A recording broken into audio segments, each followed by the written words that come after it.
Your top stories this evening, sponsored by Courts Bringing Value Home. Guyana awaits historic ICJ judgment after final oral hearings with Venezuela.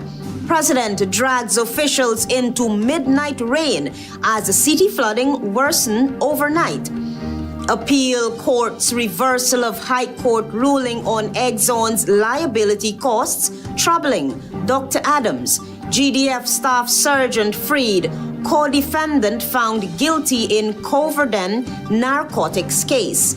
And in sport, the Port MOURANT Turf Club to come alive on May 31 as Jumbo Jet set to host Independence horse race meet. HGP Nightly News begins now.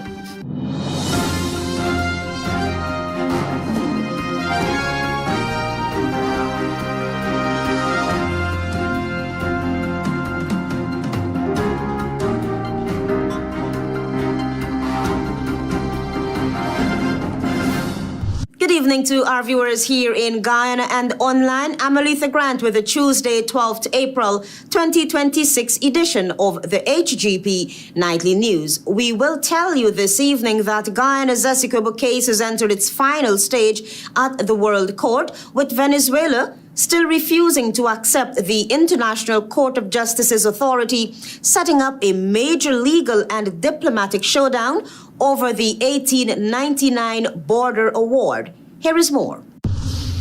Guyana's Essequibo case has entered its final stage at the World Court, but Venezuela is blatantly refusing to accept the International Court of Justice authority, setting up a major legal and diplomatic showdown over the 1899 border award. Both Guyana and Venezuela presented their arguments in 2 rounds before the court. The judges will now deliberate and deliver a final judgment on the merits of the case in the coming months. Following the close of oral hearings in The Hague, Attorney General and Minister of Legal Affairs Anna Nandalal said that the conclusion of the proceedings represents a major triumph for the rule of law and the international legal order. Dispute between states must be resolved peacefully, finally, and in conformity with international law. They must not be allowed to fester indefinitely. They must never be resolved by threat or use of military force. However, Venezuela's acting president, Delcy Rodriguez, who appeared before the ICJ on Monday wearing that controversial brooch, maintained Venezuela's rejection of any judicial settlement of the controversy. Rodriguez made it clear to the World Court that Venezuela would not accept the ruling. This is a matter of defending one of the essential attributes of our state, namely its sovereignty. Venezuela has never consented to submitting the territorial controversy over Guyana-Essequibo to the jurisdiction of this court. Against the backdrop, Nandalal said that Guyana expects the court to confirm that the boundary established by that award is final, definitive, permanent, lawful, and binding on both Guyana and Venezuela. Guyana has pledged repeatedly, including at these hearings, that it will abide by the court's judgment, whatever it may be. Guyana is confident. In fact, after these oral hearings, Guyana is more confident than ever that the court will uphold the legal validity of the unanimous arbitral award of 3rd October 1899. With the hearings now complete, Guyana says it is looking to the court for a final legal settlement to one of the longest-running territorial controversies in the region. Antonio Lee reporting for the HGP Nightly News. President Irfaan Ali was out in the rain after midnight Monday, leading a walkthrough of several flood-affected areas across Georgetown as heavy rainfall continued to test the city's drainage system. Here's that story. President Irfaan Ali braved the rain after midnight Monday as he led a high-level inspection of several flood-hit communities in Georgetown, where heavy and persistent rainfall placed renewed pressure on the city's drainage network. The president was joined by officials from the National Drainage and Irrigation Authority, cabinet ministers, and other senior officials who were taken into affected areas to get a first-hand look at the flooding and the emergency response on the way. During the walkthrough, Ali said the city was facing a difficult combination of heavy rainfall and high tide, which was slowing the movement of water out of affected communities. He explained that all mechanical pumps in Georgetown were in operation, with 15 pumps working in the city, while 217 pumps are operating across the country. We believe strongly that, the monitoring system also is live. So they have the graphs that show them the rainfall against the drainage capacity. Each pump, the capacity of each pump is being constantly evaluated also. So this is as I said, this is an approach to minimize the impact. The president acknowledged that parts of Georgetown continue to face serious drainage problems, despite interventions already made had helped to prevent a worsened situation. This is where the problem is. This should have been a drain that should have had also storage capacity. But look at the drain, not maintained at all. The overnight inspection came as persistent rainfall left several city streets underwater, forcing authorities to depend on pumps, sluices, and emergency drainage works to bring relief to residents. Marvin Cato reporting for HGP Nightly News. Meanwhile, Member of Parliament Sherrod Duncan has highlighted the fact that the governing People's Progressive Party civic government has recently taken control of 57 city streets, yet instead of maintaining the drains around those streets, they have put the blame squarely at the feet of the mayor and city council. Marvin Cato reports. During his morning FYI podcast, Member of Parliament representing the Partnership for National Unity, Sherrod Duncan, asked several pressing questions. One of those questions related to widening of city streets automatically reduce storage capacity of drains, hence speeding up flooding if there is heavy rainfall. They're spending billions of taxpayers' dollars, wasting the army time, wasting the police time, wasting civil servants' time. The MP said he is surprised that there was significant flooding in the capital after all the cleaning exercises recently undertaken by the government. There was significant flooding in Georgetown in March, with 114 millimeters of rainfall in one day attributing to that episode. In April, again, heavy rainfall left several areas in the city inundated. Duncan noted that on President Ali's return from his international sojourns midnight Tuesday, visited several affected areas in the capital city as flooding occurred for the third consecutive month. He said blaming City Hall does not solve the problem. It shows that there is a deeper issue at hand. You know, since 2020, the PP came back into office. We've spent about $7 trillion as a country. Trillion. With a capital trill. Trillion. $7 trillion we've spent. But are we getting value for money? The MP said the president, during his tour around the city, said 15 pumps were in operation to reduce flooding and has vowed to soon have an interagency committee in place to have the issue studied more in depth and find workable solutions to this age-old problem. However, Duncan questioned whether the establishment of this interagency committee is what the city needs. With local government elections due this year, the battle of the city intensifies as the city council struggles to effectively carry out its works due to reduced financial resources. In the meantime, residents and businesses alike continue to suffer from flooding every time there is heavy rainfall. Marvin Cato reporting for HGP Nightly News. The Linden mayor and town council is warning that the removal of the Mackenzie-Wisma Bridge toll has plunged the municipality into serious financial challenges, with the town council now struggling to meet key operational expenses and providing adequate services to residents. Mayor Dominic Blair has since written President Irfan Ali requesting urgent discussions on the issue. Here's that story. In a letter dated May 12, 2026, the Linden Mayor and Town Council said the decision to remove the bridge toll was made without consultation with the municipality and without any alternative funding mechanism being established. According to the council, revenue generated from the Mackenzie-Wisma Bridge toll had for years served as a critical source of income, helping to finance municipal operations, maintain public services, and satisfy financial obligations. However, the council says the loss of that revenue stream has left the municipality facing undue economic hardship.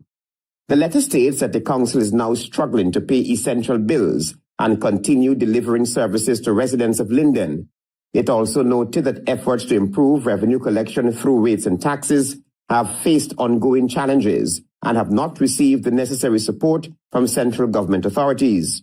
While acknowledging that the removal of the toll may have been intended to bring relief to citizens, the mayor warned that local democratic organs should not be rendered financially incapacitated in the process. The Linden mayor and town council is now seeking a meeting with the president in hopes of finding what it describes as a fair and sustainable solution that protects both residents and the financial viability of the municipality.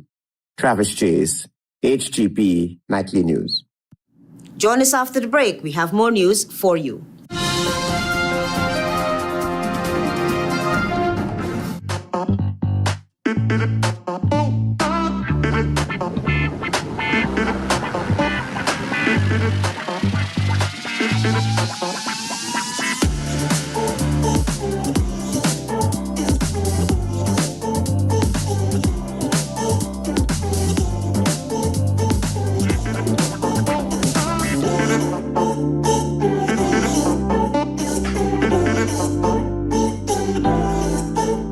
Welcome to SNL Electrical Inc., where lighting and electrical needs are met with expertise and style. From the latest in electrical lamps to durable cables, circuit breakers, panels, we have it all. Illuminate your space with our elegant chandeliers, stunning crystal lights, and versatile pole lights. Looking to upgrade your comfort? Explore top-of-the-line AC units and our diverse selections of stylish styles. Visit us at 170-180 Thomas Street, Kitty, Georgetown. Discover a solution that not only lights up your world but transforms it. Call us on telephone number 226-3018 or 223-1634. SNL Electrical Inc., powering your life with elegance, quality, and care. This Saturday and Sunday, come down to Gafour's all-new home and office center, upstairs of the MacDo Mega Complex. We got everything to fix up your place.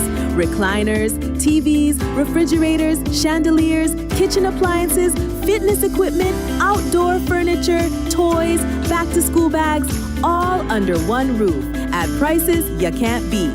We open Saturday from 7:30 to 4 and Sunday from 9 to 4. And here it is. You getting 10% off store-wide every Sunday.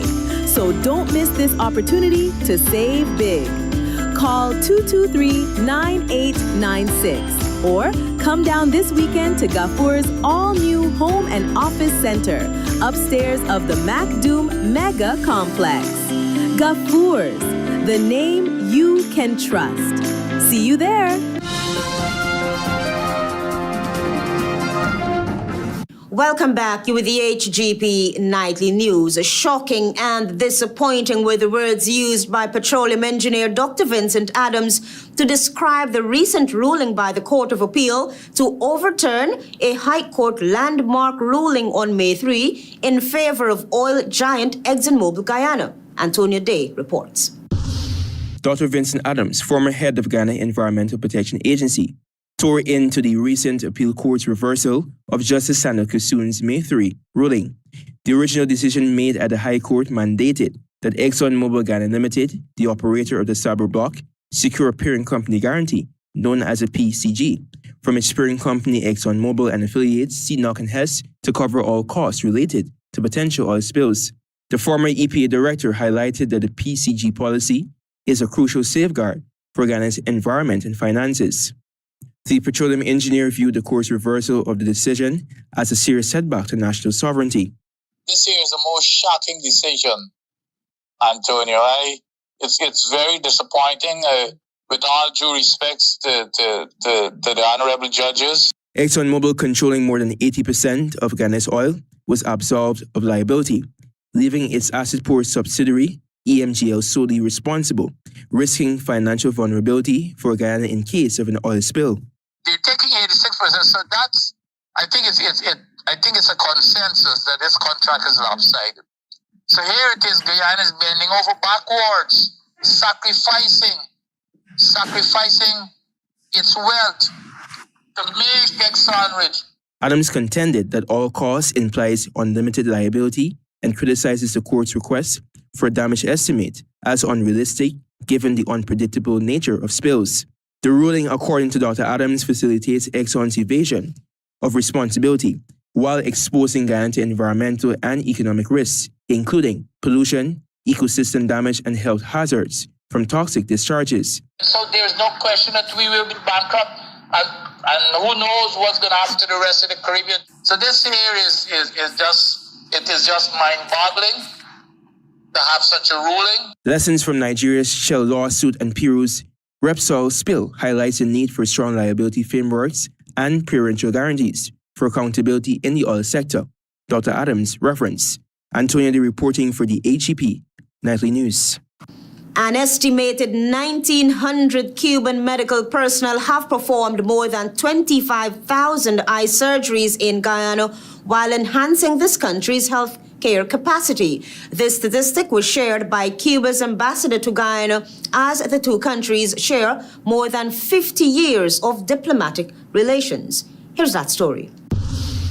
Over the decades, Guyana and Cuba's partnership blossomed beyond formal diplomacy, notably through the Spanish-speaking Caribbean nation's substantial contributions to the local healthcare sector.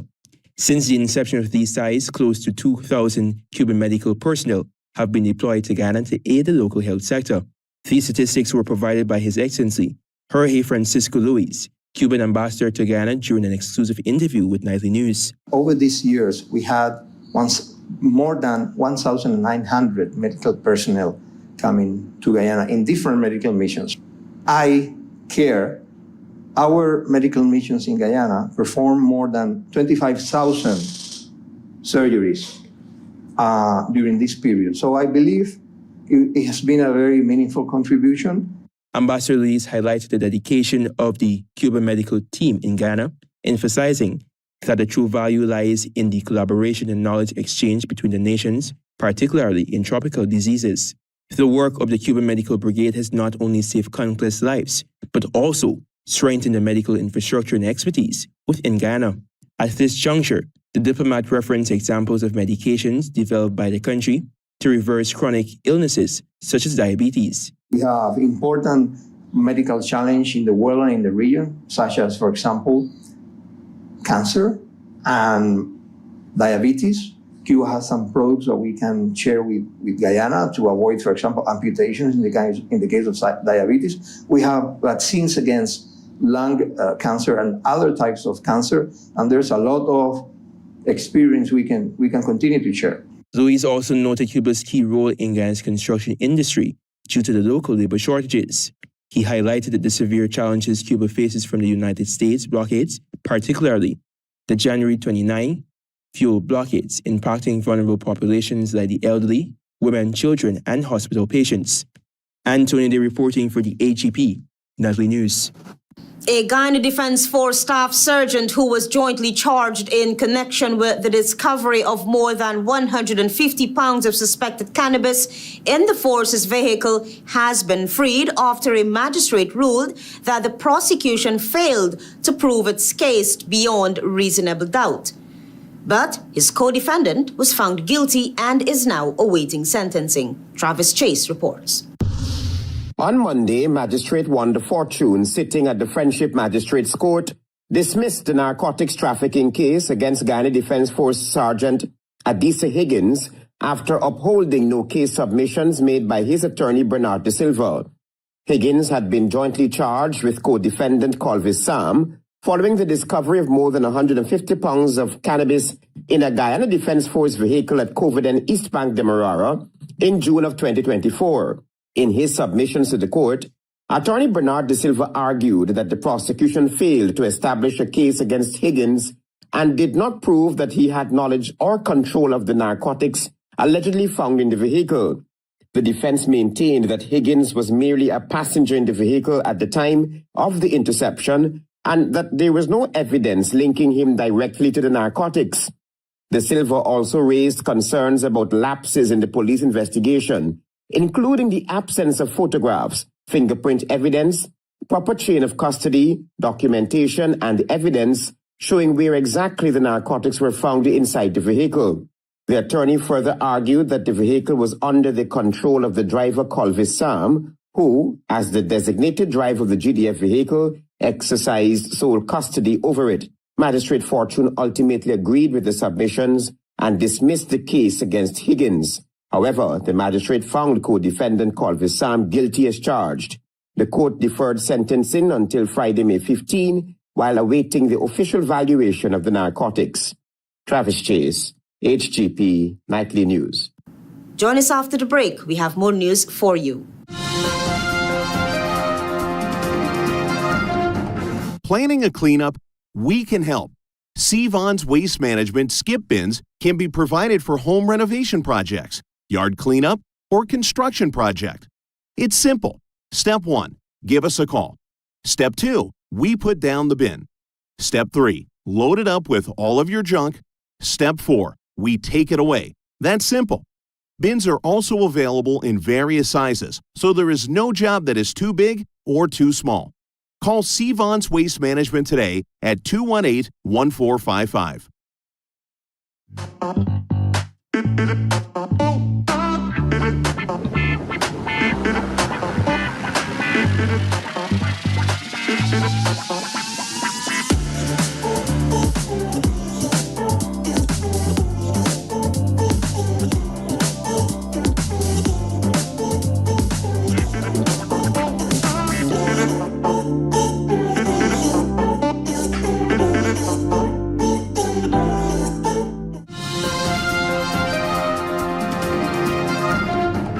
Welcome back. You with the HGP Nightly News. With the Ministry of Education channeling significant resources into improving mathematics performance at the 2026 sitting, mathematics specialist Leon Beaton pointed out some simple tips for students sitting this year's exam. Marvin Cato has that story. The Ministry of Education is expecting improved performance in mathematics as significant resources were diverted towards resurrecting performance in this subject area for this CXC cycle. Grade 11 and select grade 10 students in preparation for their math examinations, beginning with paper 2 on Tuesday, 12th of May, benefited from math 10s across Guyana. Sir Leon Beaton, a math specialist working with the Ministry of Education, has been spearheading this process with a series of YouTube classes and other online methods used to improve student performance. Tonight, you want to do some light revision. You want to do some light practice, nothing too big and fancy, nothing too heavy. Performance in mathematics has been a cause for concern over the years. Beaton has been the face of the drive behind this year's math push, reminding them to practice as much as possible by themselves or in groups, and to take advantage of the resource provided by the digital school. Guyana's 2025 CXC mathematics performance showed improvement, with the pass rate in grades 1 to 3 rising to 32%, up from 27% in 2024. However, there is considerable amount of work to be done, and the ministry has provided the necessary support. With all the necessary planning and execution out of the way, Beaton reminded the students of the formulas they would need to remember. To make sure you remember all of the key formulas that will not be given to you on the list of formulas that CXC will provide. Marvin Cato reporting for HGP Nightly News. Stay tuned for regional news.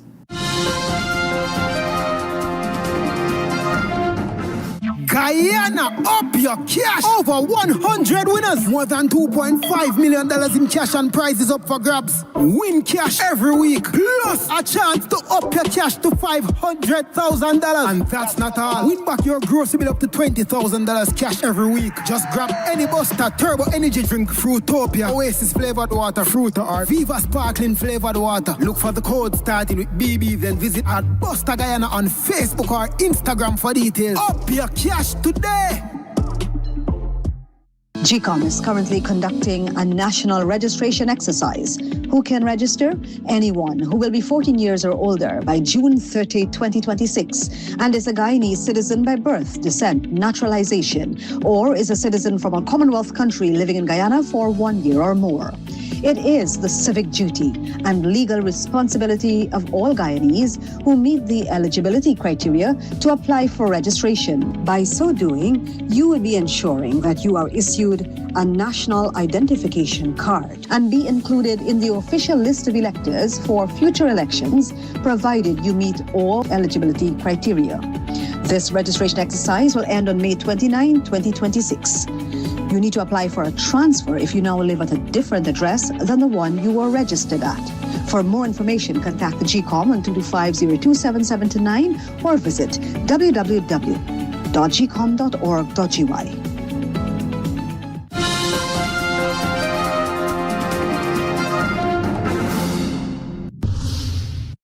Welcome to today's edition of the Regional News. I am Giselle Archibald. Good evening. In Belize, police are making it clear the state of emergency is already in motion and enforcement is ramping up.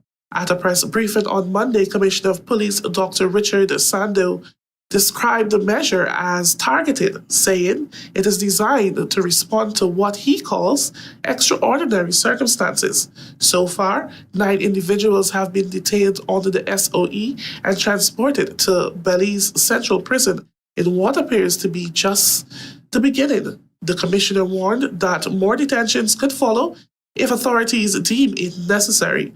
He said many of the persons currently detained are not only in relation to gang offenses, but also suspects in some of the recent and earlier shooting incidences and murders. SOE is targeted and specific to certain individuals and does not affect the law-abiding citizen in any way, the commissioner added. The state of emergency will remain in effect for a 30-day period and can be extended by the National Assembly if need arises.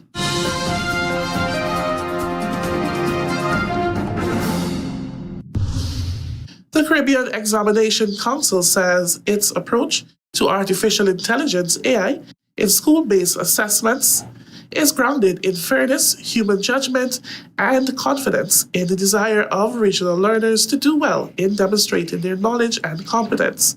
In a video address released on its website and social media channels on Monday, Dr. Nicole Manning, CXC's Director of Operations, spoke candidly about the opportunities and challenges that AI tools present for students, academic work, and SBA, offering direct reassurance to students and educators navigating the digital landscape. Addressing concerns about the reliability of AI detection tools in assessment as provided for the CXC standards and guidelines for the use of AI in assessments, Manning pointed out that the AI detection software will not be used as a sole basis for decisions about students' work.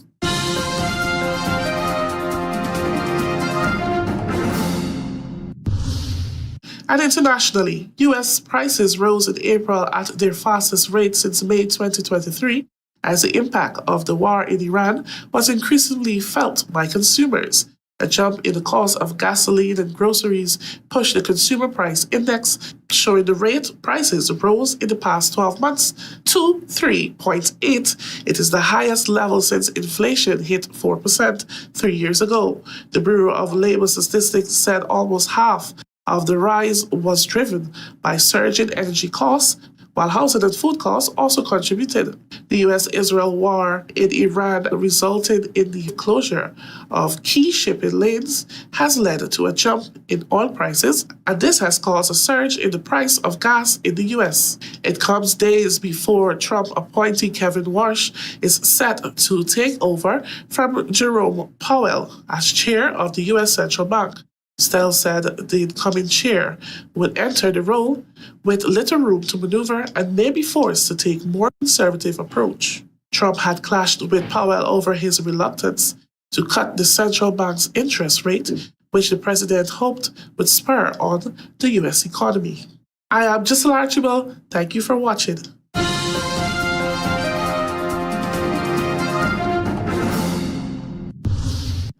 Let's now join Darwin Neblet for HGP's Sports Pulse.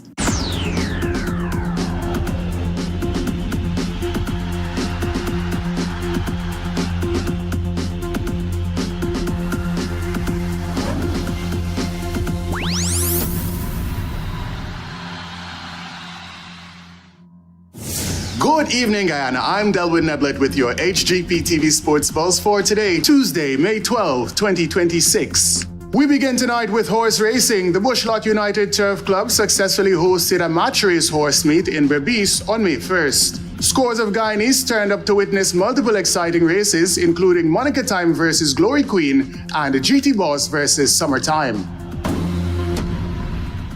More in horse racing, Jumbo Jet Events have officially announced that their 2026 Independence Horse Race Meet is scheduled to be held at the Port MOURANT Turf Club on Sunday, May 31st. Patrons can expect an exciting day of racing featuring Guyana's top jockeys and horses, including Olympic Kremlin, Dataman, and Anthem King. Powered by Banks DIH, the annual event is one of Berbice's most lucrative sporting activities on the national calendar.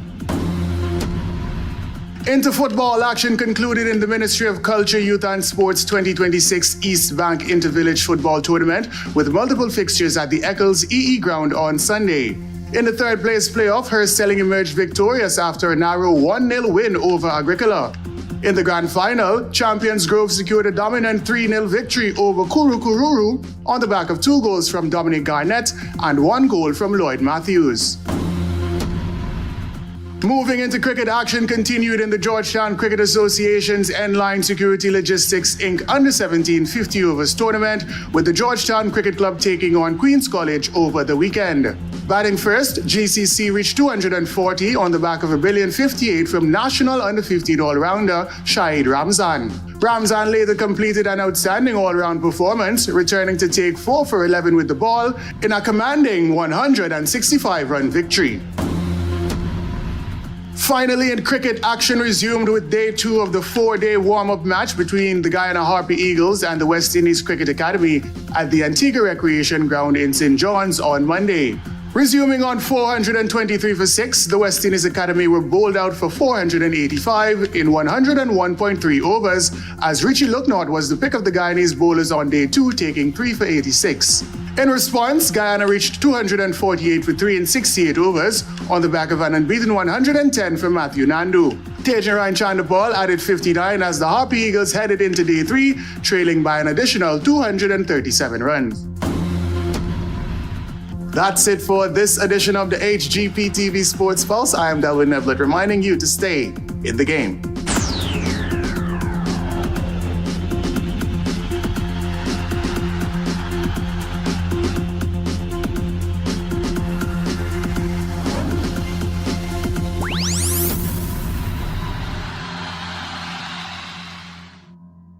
Guyana awaits historic ICJ judgment after final oral hearings with Venezuela. President drags officials into midnight rain as city flooding worsen overnight. Appeal court's reversal of High Court ruling on Exxon's liability costs troubling. Dr. Adams. GDF Staff Sergeant Freed, co-defendant found guilty in a COVERDEN narcotics case. And in sport, the Port MOURANT Turf Club to come alive on May 31 as Jumbo Jet set to host Independence Horse Race Meet. Those are our major headlines. For these stories and more, please visit our website, www.hgptv.com. I'm ALETHEA Grant. Thanks for watching.